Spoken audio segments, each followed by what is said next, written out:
almost, nearly, scarcely और hardly, basically these are adverbs। और ये अक्सर कंफ्यूजन का बायस बनती है, तो आज हम देखते हैं कि कहाँ पे हम इनका इस्तेमाल करना है।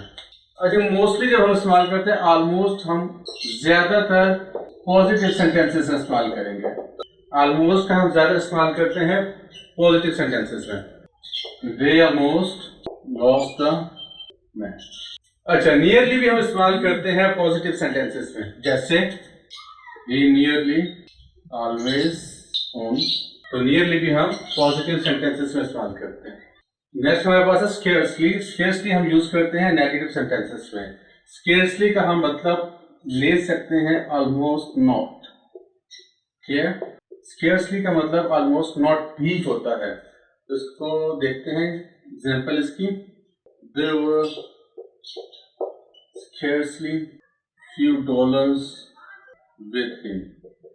ठीक है, इसका स्केर्सली का मतलब एक ये भी होता है। स्केर्सली का एक मतलब ओनली जस्ट भी होता है। यहां से मुराद है कि उसके पास जस्ट चंद डॉलर्स थे। डन। नेक्स्ट हमारे पास आता है हार्डली। हार्डली भी हम इस्तेमाल करते हैं नेगेटिव सेंटेंसेस में।